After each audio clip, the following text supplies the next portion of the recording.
Promotions, let's go. Yeah, baby. With FUNG Promotion, on God. With FUNG Promotion. Shout out FUNG Promotion. With FUNG Promotions, like. With FUNG Promotion. With FUNG Promotion. York City shit, fucking with FUNG.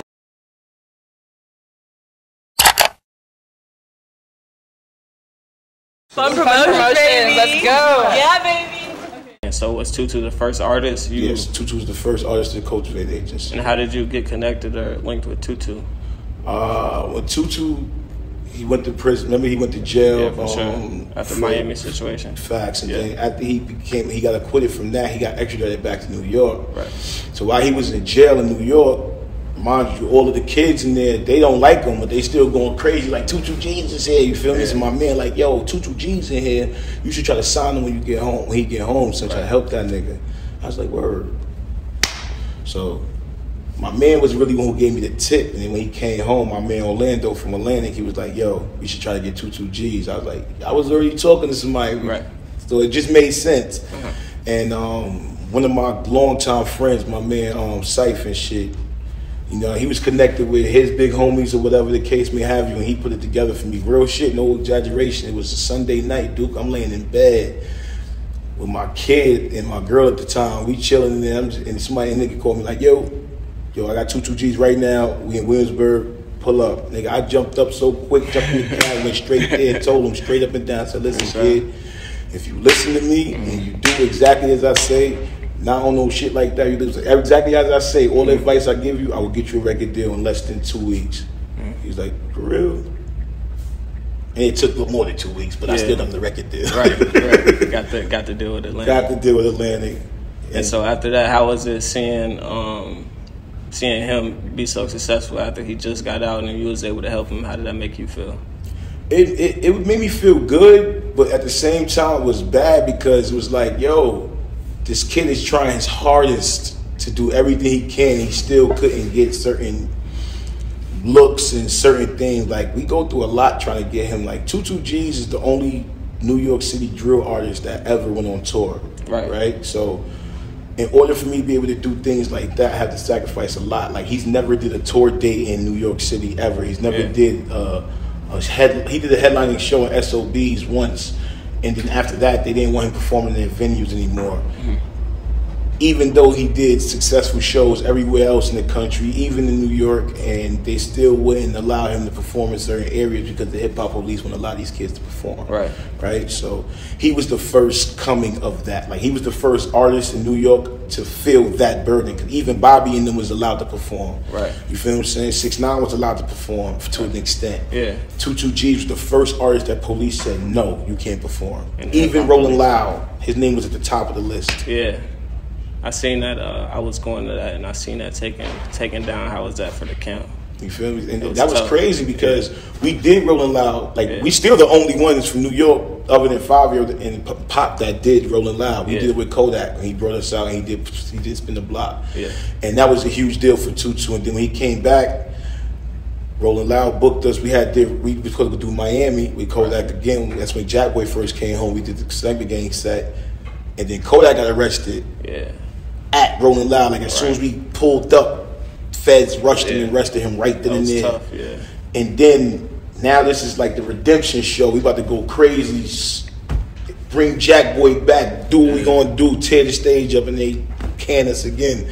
So you gotta understand, for the kid that hurts, especially after he just did Fool's Gold Day Off and the Audio Mac Hometown Hero shows, you would think that they were like, all right, he did good, ain't nothing happened. They let the kid perform, they still wouldn't let him perform. So I'm just saying all that to say 2 G's is one of my biggest, my biggest success stories because of what we went through to get him to where he's at. Yeah, a lot of trial and tribulations. Facts. Imagine being on tour with Kodak and he get arrested in the middle of the shit. Yeah. So now you can't even finish it. This is the biggest tour of your career. Yeah. And you can't even finish it. Then you go back into trying to get your shit together, and then little missteps keep happening. You know what I mean? Little things keep happening. And, you know, like, so it's rough, but it works for him. Yeah, so how do you keep a level head through all that and going through all that, managing the artists and all the things, tasks you got going on, and See me, I hold it down because if they see me panic, they gonna panic. Right.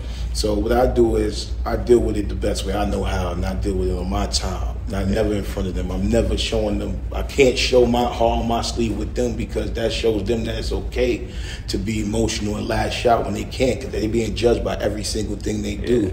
Like even with me, I don't allow my artists to throw out records because ain't no such thing as a throwaway record. You're being judged by everything you do because they're like, nah, his last shit wasn't hot. And they could be like, that's a throwaway record. Then he should have kept it. Yeah. Right? You know what I'm saying? So you can't play with these people because your reputation is being tested 24 hours a day, 7 days a week. Yeah. So after Tutu, who did you go to next as far as after Tutu G's, my next artist was Chef G. Me and my partner Jeremy, I worked on Chef G's situation and got them to deal at Empire, and then they had this situation. We had parted ways because I had started working with MaxThaDemon. Okay. So that was the third artist I grabbed, was MaxThaDemon. Young white kid from Brooklyn. Yeah, I've been seeing him. We've been working. I've been seeing the videos. I see him go viral on Twitter and all that with the memes and all that. But it's all publicity. I mean, how you feel about that? Max is one of those things where people think it's fake. Yeah. You know? Yeah. People think it's fake. Yeah. They think like, oh, who's this white kid talking about killing black kids and all of this gang shit. He's throwing up Crip. Yeah. That shit is real, bro. Yeah. I wish it wasn't, but it is. It's real as fuck. Yeah. Shit is real. When I met the kid, he was with niggas I knew. Yeah. For years, personally. Big homies. They're big homies now. It's the niggas I grew up with. Yeah. Feel me? I took MaxThaDemon. We on a tour last year with Comethazine. Shout out to Comethazine. Shout out to what is it? APA agency. Shout out to APA.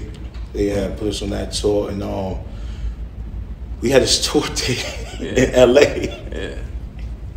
Thanksgiving week, right? Yeah. This nigga Max like, yo, nah, I want an Airbnb, and I want it in this neighborhood. So I lived in LA for a little while, but I ain't too familiar with South LA, like you know what I mean, the hood and shit. So you like gonna be alright. South Central, yeah. We get over there, nigga, it's Long Beach. You know who pull up there? Real Crips. This shit ain't no B-Rad from Malibu shit. This is real Crip niggas pulling up, really saluting this nigga. They sitting there having a good time like they knew each other for decades. Yeah. You know what I did? Yeah. I left. I let them be by themselves because that's what they came to do. You feel me? This kid, that's what kind of kid he is, but he handles his business. In the studio, I ain't got to worry about him. On stage, I ain't got to worry about him. He tears the stage down and he does his thing. But that shit ain't fake. If you think it ain't, go watch his he got a mini doc on his YouTube page called Homecoming. MaxThaDemon. Yes, he did. He just came home from doing 6 years. Okay, damn. Yeah, kid's not. It's not a game with him. He's not. It's not fake. So after Max, after Max was Shawnee Bin Laden. Okay. Shawnee Bin Laden, he's a kid from Queens. He's starting to build his profile now. It's pretty recent, right? Yeah, I did this like last year around the same time as Busy Banks. Okay. So. Okay, yeah, I remember Busy Banks. I see you was with in Miami. Yeah, fact. So I saw Shawnee Bin Laden. I started working with Shawnee Bin Laden and Busy Banks around the same time. Like I knew Shawnee for years, though. I knew him for like 3 years before I actually started getting involved in his business.